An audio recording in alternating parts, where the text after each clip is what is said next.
ay Martes, ika-2 ng Hulyo 2019. Narito ang mga balita mula sa iba't ibang panig ng mundo. Ito ang Eagle News Filipino edition. Sa ulo ng ating mga balita. 10 katao patay sa pag-crash ng isang twin-engine plane sa Texas airport.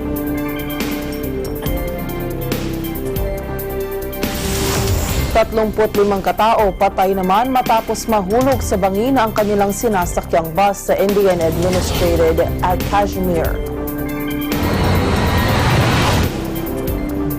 Anti-government protesters sa Hong Kong muling nagsagawa ng kilos protesta, Parliament Building nilusog. Mexican City ng Guadalajara sinalanta ng hailstorm na ipong yelo umabot ng 2 metro ang lalim.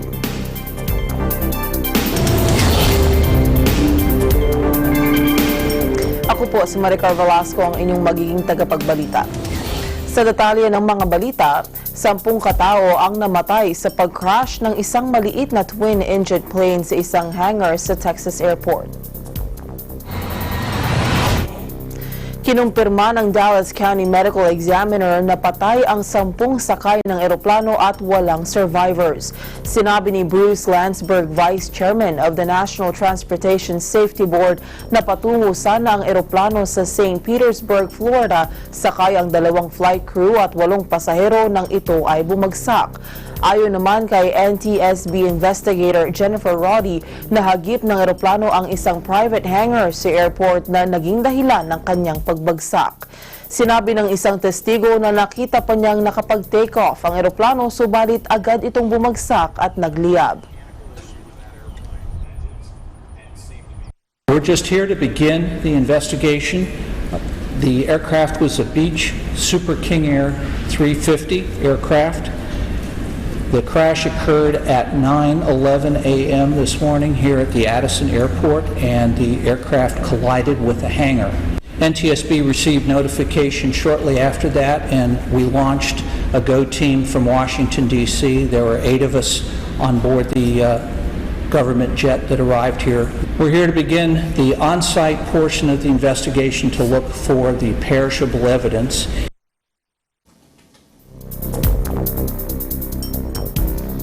15 katao naman ang naitalang namatay sa isinagawang airstrike ng Israel sa Syria. Ayon sa isang Britain-based war monitor, kabilang sa mga nasawi ay 9 na foreign pro-regime fighters at 6 na sibilyan, kabilang na ang 3 bata. Sa ulat ng Syrian Observatory for Human Rights, nangyari ang airstrike malapit sa Damascus at Homs province.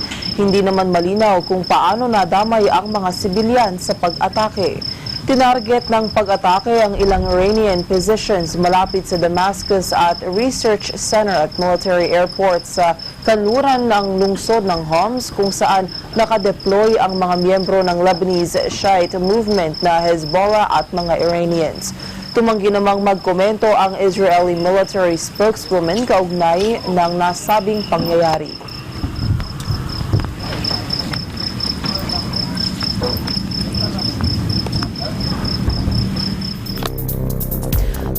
limang katao ang naitalang nasawi matapos mahulog sa bangin ang kanilang sinasakyang bus sa Indian-administered Kashmir.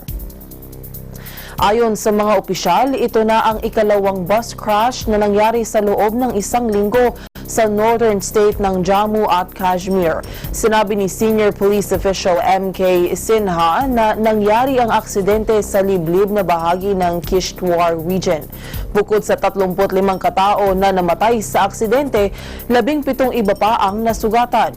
7 sa mga nasugatan ay nasa kritikal na kondisyon na inilipat na sa ospital. Samantala, isa pang aksidente ang naganap sa karatig na Himachal Pradesh State. 3 estudyante ang namatay sa aksidente at ang kanilang driver. Noong nakalipas na linggo ay 11 estudyante naman na patungo sa isang picnic ang nasawi nang mahulog din sa bangin ang kanilang sinasakyang bus sa Shopian District ng Kashmir. Batay sa official figures, umaabot sa 150,000 katao ang namamatay sa road accident sa India taon-taon.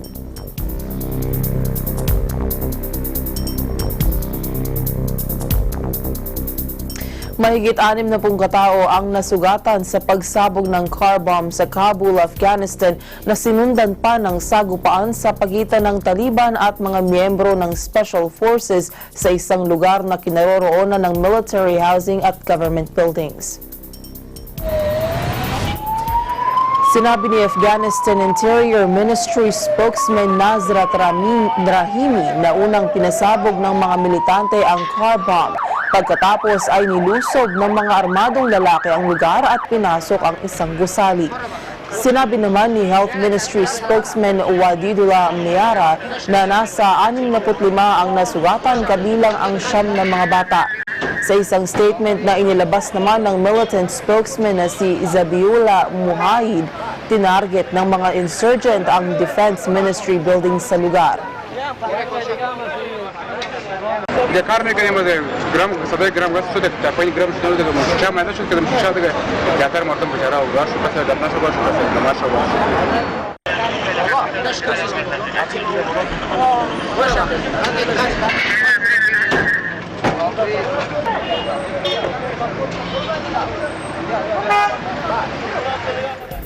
Ang iba pang mga balita sa pagbabalik ng Eagle News International Filipino Edition.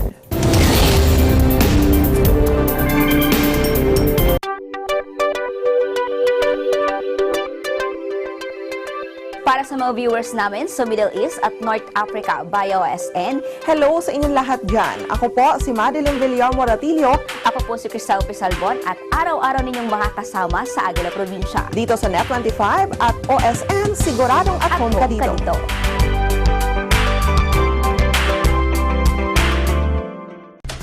Iba't ibang di pangkaraniwang pangyayari ang nagaganap sa ating komunidad sa buong bansa at magiging sa iba't ibang panig ng daigdig. Mga pangyayaring nagpapakilo sa damdamin, nagsisilbing inspirasyon at nakakaapekto sa mga mamamayan. Sa mata ng Agila, patuloy kaming maghahatid ng tunay, patas at balanse mga balita na walang ibang motibo kundi serbisyo publiko. Subaybayan ang mga hatid naming balita sa Eagle News PH Facebook at Twitter pages. At sa Eagle News Live YouTube channel. At sa aming website, ang eaglenews.ph. Mata ng Agila. Lunes hanggang Biyernes, alas 6 hanggang alas 7:30 ng gabi.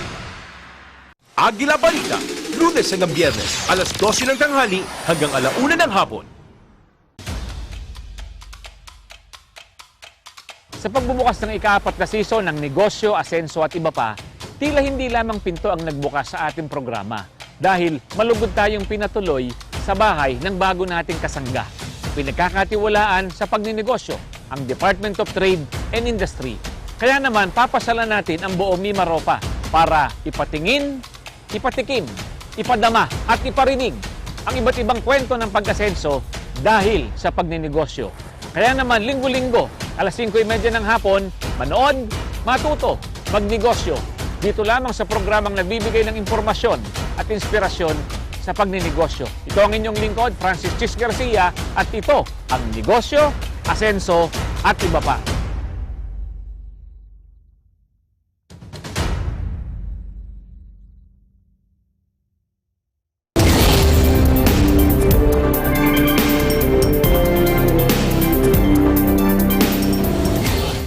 Muling nagsagawa ng kilos protesta ang mga anti-government protesters sa Hong Kong. Tinangka ng mga ito na pasukin ang parliament ng Hong Kong, subalit naharang sila ng mga pulis na armado ng pepper spray. Plano ng mga democracy activists na magsagawa ng isa pang malaking pagkilos, subalit naunahan sila ng maliit na grupo ng mga kabataang napawang nakamaskara. Nilusob ng mga nakamaskarang protesters ang 3 pangunahing thoroughfare sa Hong Kong na nauwi sa sagupaan sa mga pulis. Pinasok din ng mga ito ang legislature building at binasag ang glass doors ng gusali. Rumesponde naman ang mga riot police na nasa loob ng gusali at binuwag ang hanay ng mga protesters gamit ang pepper spray. Nakiusap naman ang ilang Democratic lawmakers sa mga protesters at hiniling ng mga ito na huwag idamay ang gusali.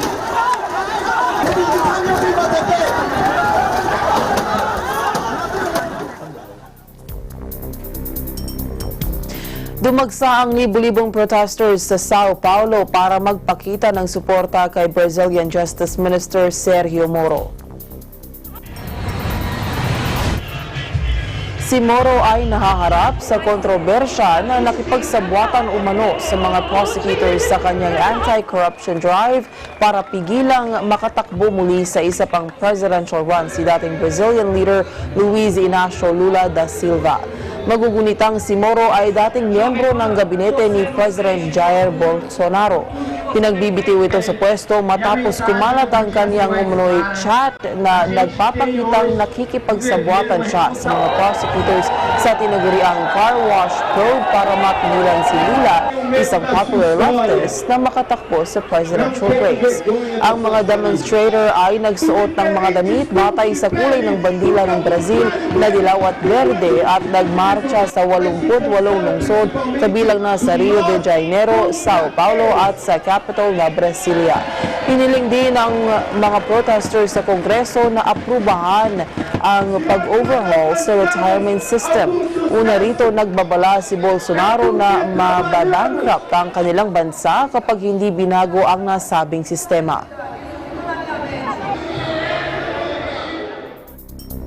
Ang pagsusulong ng non-partisan organization status sinikap ng U.S. Conference of Mayors sa kanilang annual meeting sa Hawaii na maisulong ang kanilang agenda at hindi na mapahadlang sa party politics.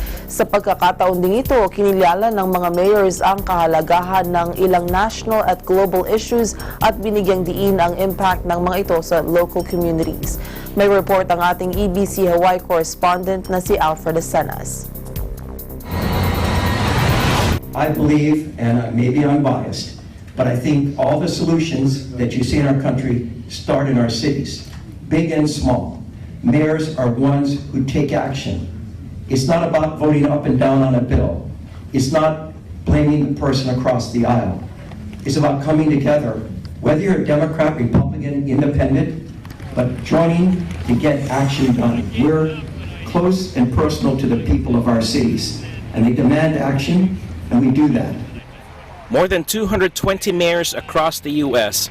who recently gathered in Honolulu for their annual meeting of the United States Conference of Mayors demonstrated before the media a united front in looking out for their respective municipalities and constituents. Our nation is facing some incredibly deeply rooted challenges. My fellow mayors are the ones who are putting party aside to help solve those challenges.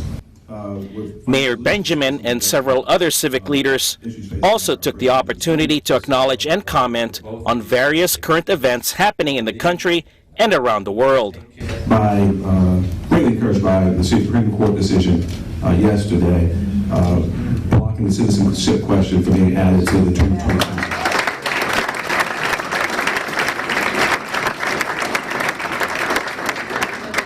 Both Democrats and Republicans and also as independents who understand the importance of having good data in making decisions, and certainly funding decisions that we have to make every single day, who recognize that having a full, fair, and accurate count, the lack thereof would be could undermine the very core of the constitutional mandate of the census. And the United States Conference of Mayors was the only public interest group to file a lawsuit to block the administration on this issue. We're very proud of that success. Record drought. Record heat in Europe taking place this week.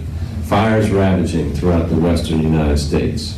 We know that something or some things is happening with our climate. And it's most devastating to where most people live. And of course that's in our cities. And so while DC is leaving climate agreements, mayors are plowing forward and saying we can't wait. The future of our cities depend on this. Even LA Mayor Eric Garcetti touched on immigration by sharing his grandfather's experience in trying to cross the U.S.-Mexico border as a refugee. And we had a country that accepted him, that allowed him to fight for this country, that allowed him to become a citizen, and that is the reason that I'm here. But unfortunately, we have a heartless policy too many times in this country. We have to remember who we are as Americans. There's a lot of talk about America first. How about being Americans first? And this body is what that is about. These are people who are Americans.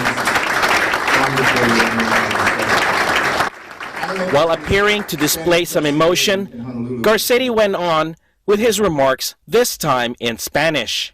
I don't know if there's any Spanish press here in Honolulu, and this isn't a democratic presidential debate, but I'll say some Spanish anyways. Yo quiero decir unas palabras en español también. Necesitamos un país aquí en los Estados Unidos donde todos nosotros pertenecemos y todos nosotros son parte integral de este país. La visión de este grupo de alcaldes en todas partes de este país son una visión que necesitamos en los Estados Unidos ahora.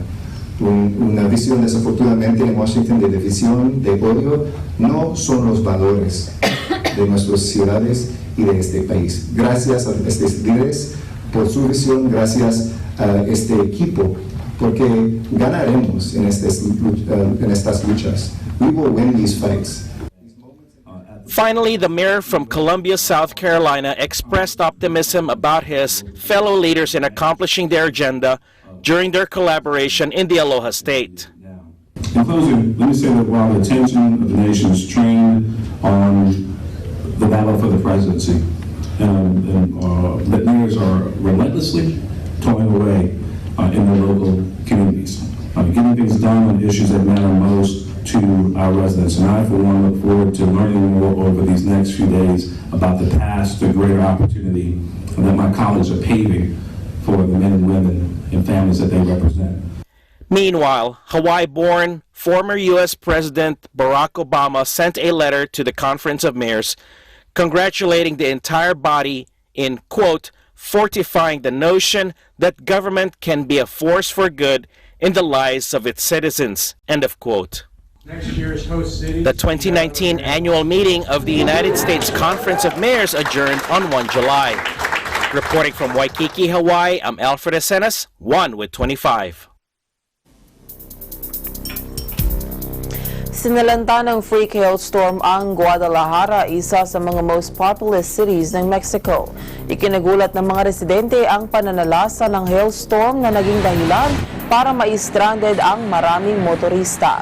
Umabot umano sa 2 metro ang kapal ng naipong ice pellets dahil sa hailstorm. Sinabi ni State Governor Enrique Alfaro na ngayon lamang siya nakakita ng ganitong hailstorm na tumama sa Guadalajara. 6 na neighborhood sa lungsod ang lubhang nasalanta ng hailstorm kung saan umaabot sa 2 metro ang lalim ng naipong ice pellets. Nasa 200 bahay at establishmento ang napinsala ng hailstorm at nasa 50 sasakyan naman ang nasira. Wala namang naitalang casualties maliban sa 2 katao na nakaranas ng senyales ng hypothermia.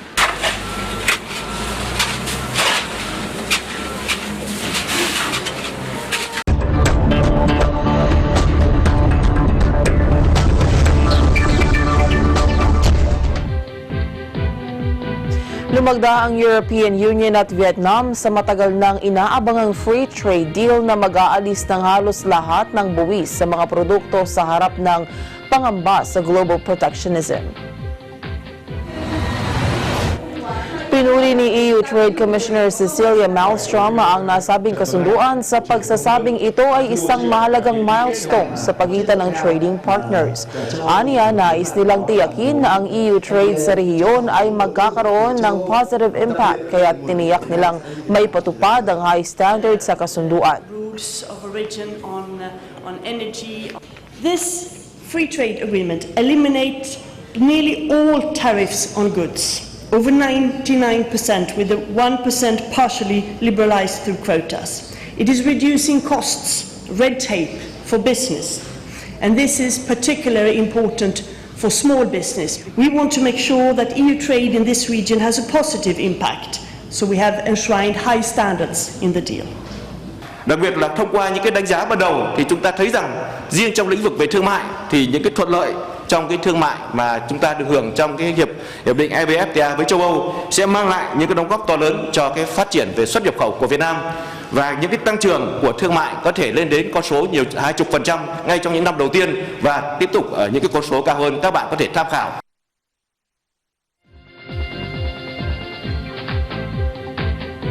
Umangat ang Tokyo shares kahapon matapos magkasundo ang Estados Unidos at China na magpatupad ng ceasefire sa kanilang trade war na nakaaapekto na sa global economy. Ang benchmark Nikkei 225 index ay tumaas ng 2.13% o 454.05 points. Samantala, ang broader topics index naman ay umangat ng 2.17% o 33.71 points. Ayon sa Okasan Online Securities, halos lahat ng negosyo ay nakabawi. Naging maganda umano ang ibinunga ng katatapos na G20 summit at maging ang pagbabalik ng US-China trade talks. Magugunit ang naging host ng Japan sa isinagawang Group of 20 meetings sa Osaka noong nakaraang linggo. Sa nasabing okasyon ay nabigyan ng pagkakataon sina US President Donald Trump at Chinese leader Xi Jinping na magpag-usapan ang ukol sa issue.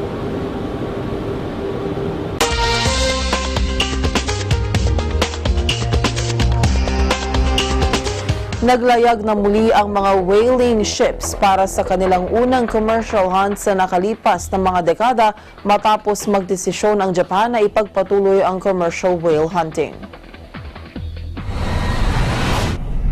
5 sea vessels ang naglayag mula sa whaling community sa Kushiro Port sa northern Japan. Binatikos naman ng mga activists at anti-whaling countries ang desisyon ng Japan na kumala sa International Whaling Commission at ipagpatuloy ang commercial hunts. Ikinatuwa naman ito ng mga miyembro ng Small Type Whaling Association ng Japan dahil ito nila ang ikinabuhay ng mga mamamayan sa kanilang bayan sa nakalipas na 400 taon.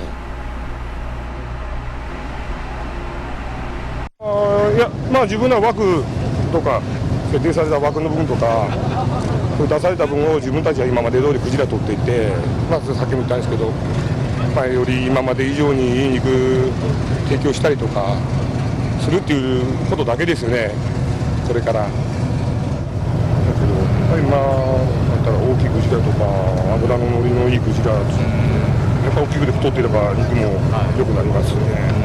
もちろん鮮度もよく運んで、これを今後クジラ食べて懐かしいなっていうおじいちゃんおばあちゃんとか、これから食べたことないような子供、クジラ食べたことないよって子供たちでもやっぱそういういい肉って食べてもらって、クジラって美味しいんだよとかってほら思ってもらえるようになったらいいかなと思って。この数が100年先でも資源量に影響ない数っていうことですので、これを守りながら、ただし商業捕鯨になってもある程度の調査は続けます。その中で有効に利用できる資源量が増えたんであればまた増やしてもらいますし、で種類も増やせるもんなら増やしていただきたい、そういうふうには考えています。